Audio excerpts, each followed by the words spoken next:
Ang Baryo San Rafael, tahimik sa buong taon. Ngunit pagsapit ng Semana Santa, nababalot ng takot ang bawat sulok ng baryo. Sa kabila ng debosyon at panata ng mga residente, may isang sumpa na bumabangon tuwing mahal na araw. Isang sumpang nakakubli sa lumang simbahan. Sa tuwing maririnig ang tunog ng kampana, hudyat ito ng isang babala, hindi ng isang paanyaya upang magtungo sa pook dasalan. Ngayong taon, si Padre Benito, isang paring na matagal nang naglilingkod sa parokya, ay muling nahaharap sa kanyang pinakakinatatakutang bahagi ng Semana Santa, ang gabi ng Huwebes Santo. Alam niyang may mangyayari. Hindi siya sigurado kung ano, pero nararamdaman niya ito sa kanyang pagkatao. Sa ilalim ng dambana ng simbahan, may isang lihim na kailanman ay hindi dapat matuklasan. Ngunit ngayong gabi, may mga nagbabalak na muling buksan ang pintuang matagal nang nakasara. At kapag nangyari iyon, isang kasama ng muling magaganap. Isang kultong sumasamba sa nakakatakot na nilalang. Isang sumpang babalot sa buong baryo. Sa katahimikan ng gabi, isang malakas na sigaw ang yumanig sa buong paligid. Isang hudyat na nagsimula na ang lagim. Ang Baryo San Rafael ay nababalot ng katahimikan. Ang hangin na may dalang kakaibang lamig at sa bawat pintuan ng bahay, may mga nagkukuros ng kanilang daliri, umuusal lang panalangin at sinisindihan ng mga kandila upang itaboy ang kasamaan. Ngunit sa kabila ng kanilang debosyon, may isang bagay na hindi nila kayang labanan, ang anino ng nakaraan. Sa lumang kumbento, hindi mapakapali si Padre Benito. Nakadama siya ng bigat sa kanyang dibdib. Parang may matang nakamasid sa kanya mula sa madilim na sulok ng silid. Nasa harapan niya ang isang lumang aklat na isinulat ng unang paring naglilingkod sa baryo ng San Rafael. Si Padre Mateo, mahigit 200 taon na ang nakalilipas. Tuwing Semana Santa, huwag lalabas sa hating gabi. Iwasan ang sinumang nakaitim sa prosesyon. Kapag may kumatok sa inyong pinto, huwag buksan. Hindi sila tao. Napasinghap si Padre Benito. Hindi ito isang babala lang. Ito ay isang patunay. Hindi ito kathang-isip na kwento ng matatanda, kundi isang sumpang bumabalik tuwing mahal na araw. Eksaktong 12:00 ng hating gabi nang muling tumunog ang lumang kampana ng simbahan. Ang tunog nito ay hindi tulad ng dati. Hindi ito isang paanyaya sa dasal, kundi isang panaghoy ng babala. Sa madilim na sansangan ng baryo, may mga nagpoprosesyon na dahan-dahang naglalakad. Ito ay karaniwang prosesyon ng Semana Santa. Ang mga taong kasali dito hindi nagdarasal. Walang emosyon ang kanilang mga mukha at ang kanilang mga mata natatakpan ng itim na belo. Lahat sila nakaitim ng kasuotan. Mula ulo hanggang paa, may hawak na itim na kandilang may apoy na kulay dugo. Nakatayo sa harapan ng prosesyon ang isang matandang babae. Payat ang katawan, may mga mata na parang baga, at may hawak na lumang rosaryo na hindi nagliliwanag sa ilaw ng kandila. Siya si Aling Maria, ang pinakamatandang naninirahan sa baryo. Matagal na siyang pinaniniwala ang baliw, ngunit siya lang ang nag-iisang saksi sa madilim na lihim ng San Rafael. Nagbabalik sila, bulong ni Aling Maria, habang nakatingin sa simbahan. Nagugutom sila. Ang mga tao sa baryo, kahit nasa loob ng kanilang bahay, nakaririnig ng mabibigat na yabag ng mga nakaitim na deboto. Parang hindi lumalapat ang kanilang mga paa sa lupa. Ngunit sa bawat paggalaw ng mga ito, naroon ang bigat at pangingay. Sa loob ng kumbento, patakbong pumasok si Sammy, ang batang sakristan na kasama ni Padre Benito. Nanginginig ito, pawisan at halos hindi makapagsalita. Padre, si Tomas, habol hiningang sambit ni Sammy. Anong nangyari kay Tomas? Tanong ng pari na lumapit sa batang sakristan. Padre, nawawala siya. Kanina lang kasama ko siya sa loob ng simbahan. Pinatay ko lang sandali ang mga kandila. Tapos paglingon ko, wala na siya. Pero ang nakapagtataka, may naiiwang dugo sa sahig. Napalunok si Padre Benito. Alam niyang hindi ito isang pangkaraniwang pagkawala. Ang sumpa muling bumangon. At ngayong Semana Santa, may mga buhay na kailangang kunin. Nagmamadaling lumabas ng kumbento ang pari. Bitbit ang kanyang krus at ang lumang Biblia na naglalaman ng dasal ng proteksyon. Ngunit sa sandaling bumukas ang pinto ng simbahan, tumambad sa kanya ang isang eksenang nagpanginig sa kanyang buong katawan. Sa harapan ng altar, sa mismong paanan ng estatwa ni Kristo, nakahandusay si Tomas, wala ng buhay. Nakadilat ang mga mata at may mga kamot sa kanyang dibdib na parang pilat ng isang matandang sugat. Ngunit hindi ito ang pinakamalalang nakita ni Padre Benito. Sa likod ng bangkay ni Tomas, isang nilalang na hindi niya kayang ipaliwanag. Isang nakakatakot na nilalang, balot ng itim na banta, may balat na parang nabubulok at mga matang nagliliwanag sa dilim. Ngunit ang pinakanakakatakot dito, nakatingin ito kay Padre Benito at unti-unting ngumiti. Padre, wika ng nilalang, matagal na kitang hinihintay. Isang malakas na sigaw ang umalingaw-ngaw sa loob ng simbahan. Isang sigaw na hindi mo alam kung galing sa biktima o sa demonyo mismo. Sa labas, hindi tumigil ang mga nakaitim na nagpuprosesyon. Hindi sila naglalakad papalayo. Papunta sila sa simbahan. At isang beses pa, tumunog ang kampana. Ang sumpa ay nagsimula na. Nagbabagang langit sa pulang liwanag ng mga kandila habang ang mga nagpuprosesyon patuloy na lumalapit sa mga simbahan. Sa bawat hakbang ng mga nilalang na sakop ng dilim, ang hangin mas lalong nakasasakal sa paghinga. Parang may kung anong mabigat na pwersang bumabalot sa buong baryo ng San Rafael. Sa loob ng simbahan, hindi pa rin makagalaw si Padre Benito. Nakatayo siya sa harapan ng altar, namumutla habang nakatitig sa nilalang na nagngangalang Salazar, ang lider ng kulto na matagal nang pinaniniwalaang namatay. Ngunit hindi ito isang ordinaryong tao. Ang balat nito parang nasunog at natutok lang. Ngunit ang mga mata nag-aapoy sa kasamaan.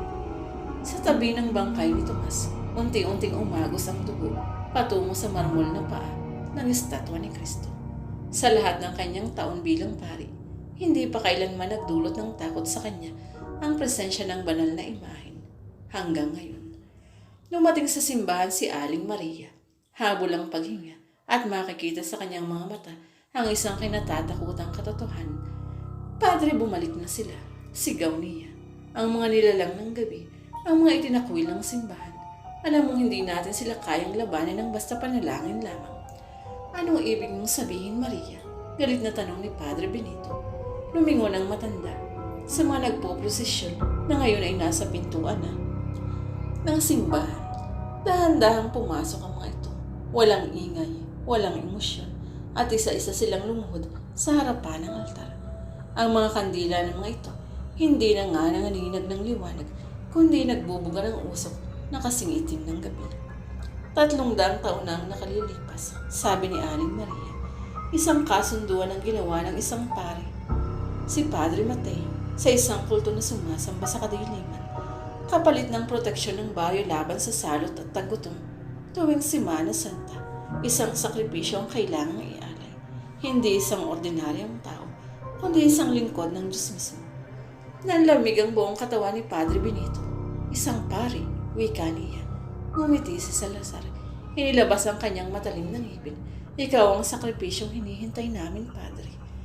Bago pa man makagalaw si Padre Benito, dalawang nilalang mula sa prosesyon ang lumapit sa kanya at mahigpit siyang hinawakan sa magkabilang braso. Ang balat ng mga ito, malamig na parang patay, at ang mga kuko mahaba at matutulis.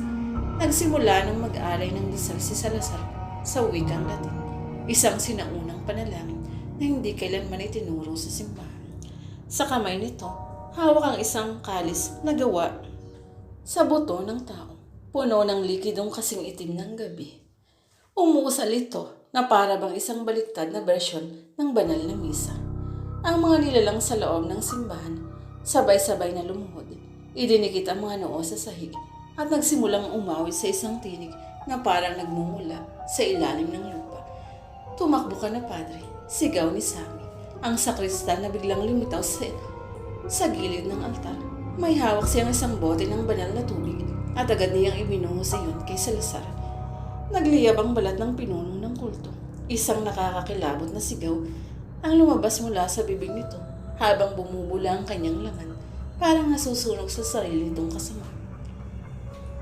Mabilis na nakawala si Padre Benito at hinila si Sammy papunta sa likod ng altar. Tumakbo sila sa isang maliit na pinto patungo sa lihim na lagusan ng kumbento. Sa labas ng simbahan, naririnig nila ang mga nilalang na sumisigaw, nagngangalit at nagkakagulo. Pero hindi sila umatras.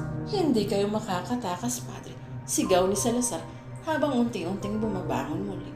Sa loob ng madilim na lagusan, hinahabol ni Padre Benito ang kanyang paghinga habang binabambay nila ni Sammy ang makipot na daanan. Padre, saan po tayo pupunta? Tanong ni Sammy sa takot na takot. May isang lumang silid sa dulo ng lagusan, sagot ng pare.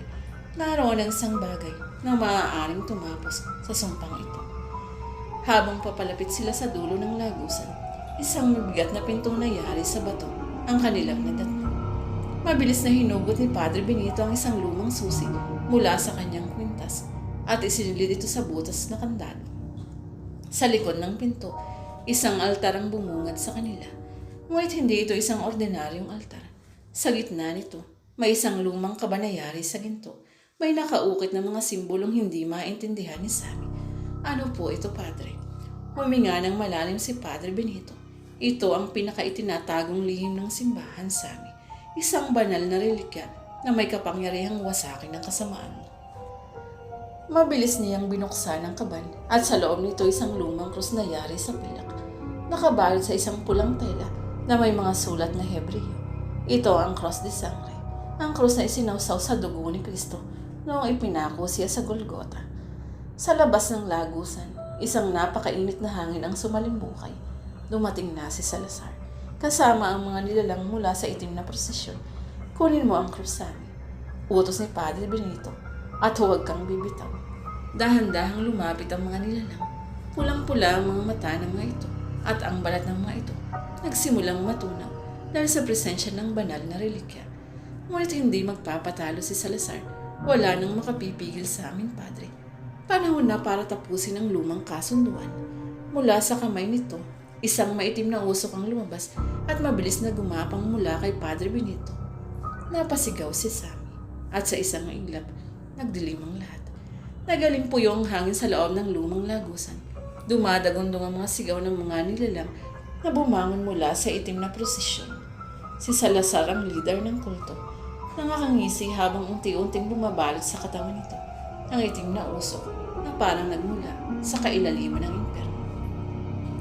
Si Sammy hawak-hawak ang Cross de Sangre, nanginginig sa takot habang lumalapit si Salazar. Mabilis namang itinutok ni Padre Benito ang krus sa nilalang. Ngunit sa halip na matakot, isang malalim at nakakatakot na halakhak ang lumabas mula sa bibig nito. Padre, ang relikyang iyan ay wala ng bisa. Ang iyong simbahan ay pinamamahayan na ng kasalanan. Nagapoy ang mga mata nito at sa isang iglap, isang makapangyarihang puwersa ang tumama kay Padre Benito. Napasigaw siya sa sakit nang maramdaman ang nagbabagang hapdi sa kanyang balat.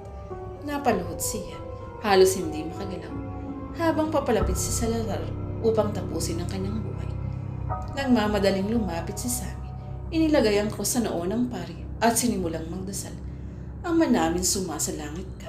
Ngunit bago pa niya matapos ang panalangin, isang matalim na kuko ang tumusok sa kanyang dibdib. Sammy, sigaw ni Padre Benito. Ngunit huli na ang lahat. Napaatras ang sakristan. Sumusuka ng dugo at bumagsak sa malamig na sabi. Nanlilisik ang mga mata ni Salazar. Wala nang makapipigil sa aming Padre. Panahon na parang ang inyong Diyos ay lumuhod sa harap ng tunay na makapangyarihan. Ang mga nilalang mula sa prosesyon nagsimulang maglakad palapit. Mga katawan ng mga ito lumulutang habang ang mga mukha ay unti-unting nagiging bunga. Ang tinig ng mga ito ay naging isang malalim at sabay-sabay na awit sa wikang hindi na uunawaan ng mortal na tao. Ito na ba ang katapusan? Sa kanyang huling hibla ng lakas, muling itinutok ni Padre Benito ang krus kay Salazar. Ngunit sa pagkakataong ito, hindi lamang panalangin ng kanyang binikas, kundi isang sinaunang dasal na hindi pa kailanman naririnig sa loob ng baryo ng San Rafael. Sa isang iglap, nagliwanag ang buong silid. Isang napakaliwanag na liwanag ang bumalot sa buong simbahan at ang mga nilalang ay nagsimulang magsisigaw sa matinding sakit. Ang kanilang balat nalalapnos, ang kanilang katawan naging abo. Sila Salazar, sa huling sandali, ay pilit na lumalaban. Hindi pa tayo tapos, Padre. Babalik ako. Ngunit bago pa ito makapagpatuloy, isang makapangyarihang sigaw mula sa langit ang umalingaw. Lumuhod ka sa harap ng Diyos mo, demonyo. At sa huling iglap, ang katawan ni Salazar nagkapira-piraso sa isang napakalakas na pagsabog ng itim na usok. Bumagsak ang basang sahig si Padre Benito. Hindi alintana ang pagod at sakit na nararamdaman sa katawan. Ngunit nang mapatingin siya kay Sammy, isang matinding kirot ang naramdaman niya sa kanyang puso. Nakatingala sa kanya ang sakristan. Maputla ngunit may isang mapayapang ngiti sa kanyang labi. Padre, tapos na po ba? Maluhalumhang tumango si Padre Benito. Oo anak, tapos na. At sa huling sandali, pumikit si Sammy. Humigay ang kanyang katawan at tuluyang sumama sa liwanag. Kinabukasan muling sumikat ang araw sa Barrio San Rafael.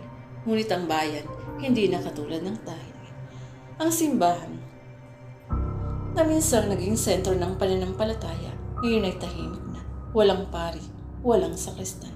Sa gitna ng altar, naroon pa rin ang cross de sangre, nakalublob sa tuyong dugo na tila nagpapaalala ng isang gabing hindi dapat makalimutan. Isang matandang